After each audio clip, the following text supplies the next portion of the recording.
The year is 2078.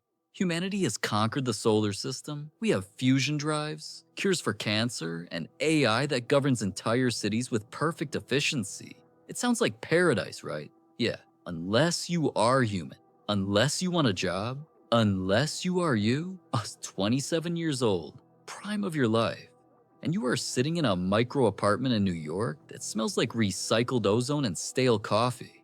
Look at your hands. They are shaking, not from age, but from uselessness. You just got the notification on your retinal display. Rejected. Again.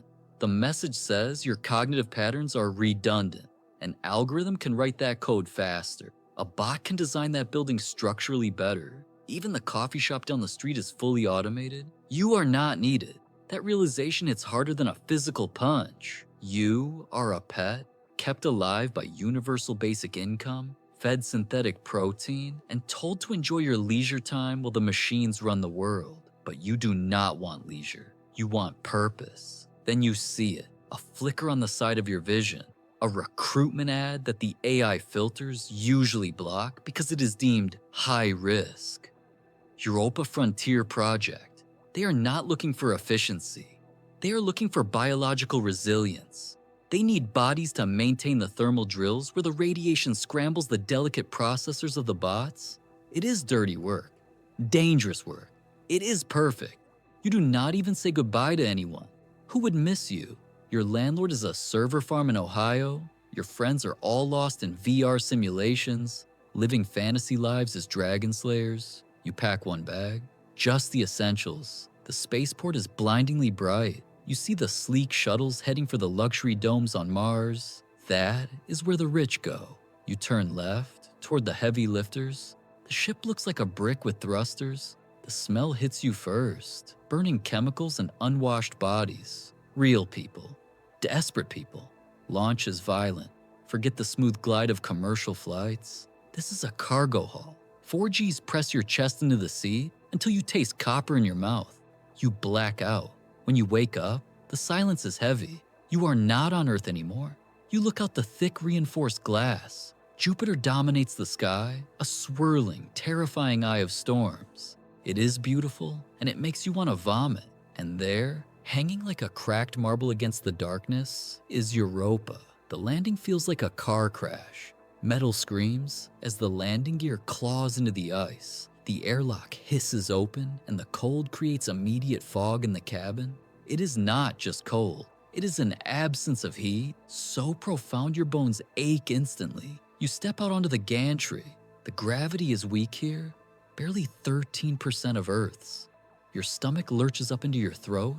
You stumble, grabbing the rail. A voice barks over the intercom, human and harsh. Move it, meatbags. Oxygen isn't free. You look around. Ice. Endless, jagged ice stretching to the horizon, lit only by the dim sun and the overwhelming glare of Jupiter. No trees, no birds, no safety nets. You take a breath of the canned air inside your helmet. It tastes like rust. For the first time in 10 years, your heart is pounding out of fear, not boredom. You are terrified, and God, it feels good. 3 months. That is how long you have been eating paste that tastes like wet cardboard. 3 months of sleeping in a bunk designed for a child, strapped down so you do not float into the ceiling fan while you dream. You thought space travel would be like the movies? Clean white suits and philosophical conversations? No, it is grime. It is sweat that does not drip because of the low gravity. It just clings to your skin like a second layer of oil. Your alarm is not a melody. It is a klaxon that rattles your teeth. You wake up with a headache.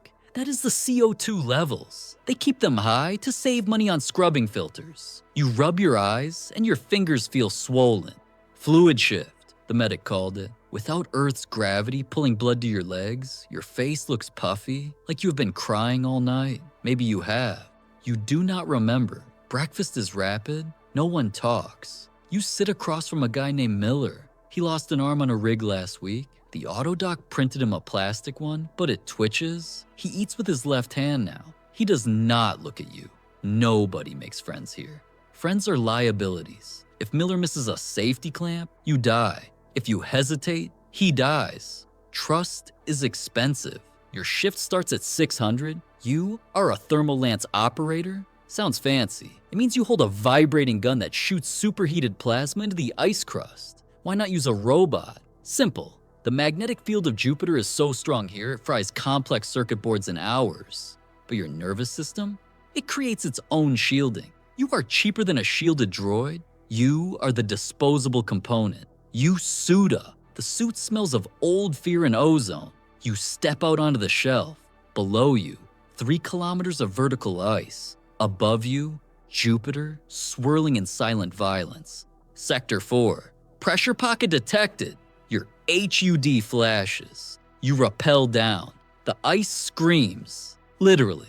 It shifts and groans like a dying beast. A bot would calculate the stress fractures and retreat. You have a quota. You start cutting. The steam explodes outward, instantly freezing into snow. It blinds you. Your heart hammers against your ribs. Thump, thump. Can you feel that? That is the adrenaline I cannot replicate. Suddenly, the ground lurches. A quakewave. The ice beneath your boots cracks. A fissure opens up, black and bottomless. You slide. Your tether snaps tight, jerking your spine. Pain shoots up your back, white and hot. You are dangling over nothing. The darkness below goes down for 20 miles to a liquid ocean. Miller is on the comms. Cut the line or climb, kid. I'm not dragging you up.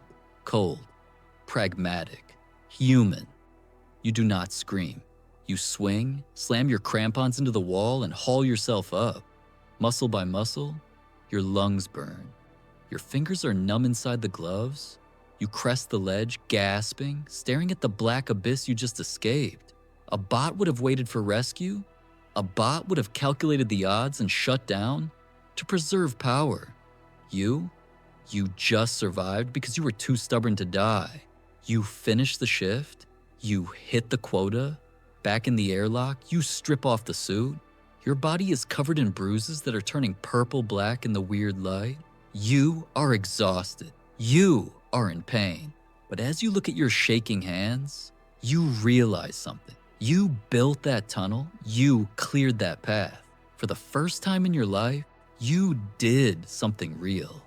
7 years. It does not sound like a long time on Earth. On Earth, 7 years is just 2 software updates and a few gray hairs. Here, 7 years is a lifetime.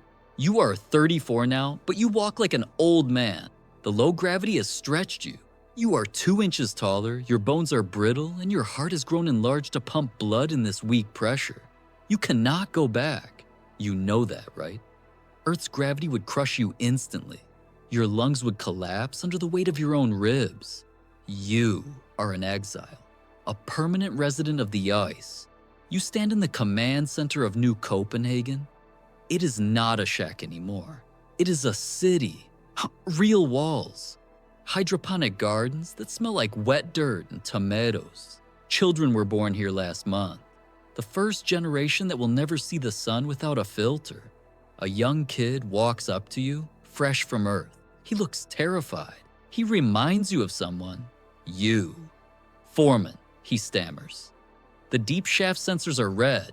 The AI recommends aborting the breach. You look at the screen.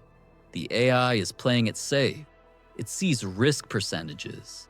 It sees a 12% chance of structural collapse. But you know the ice. You feel it vibrating in the soles of your magnetic boots. It is not collapsing, it is singing. It is ready to give way. Override it, you say. But sir, the protocol? I said override it. Manual control. Give it to me. You take the joystick. Your hands are scarred, missing a finger on the left hand from the blowout of 81. They are ugly hands, human hands. You push the throttle.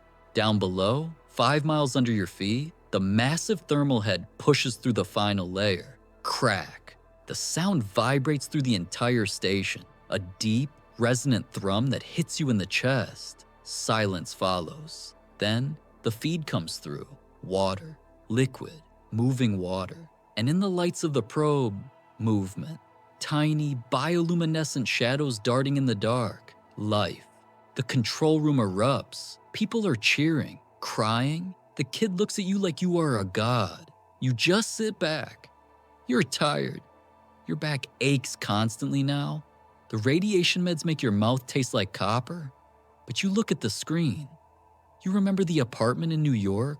The rejection letter. Obsolete. Look at this. An AI could have drilled the hole, sure, but an AI would have turned back at the 12% risk. It would have waited another decade for safer conditions. You took the risk. You pushed when logic said stop. You walked to the viewing port. Jupiter is still there, huge and uncaring, but it does not scare you anymore. It is just the view from your front porch. You light a synthetic cigarette, a rare luxury. You take a drag and watch the smoke curl in the low gravity. You gave up your health. You gave up Earth. You gave up the easy life of a pet human, but you built a world, and somewhere, down in that dark ocean, something is swimming because you opened the door. You are not obsolete. You are the foundation.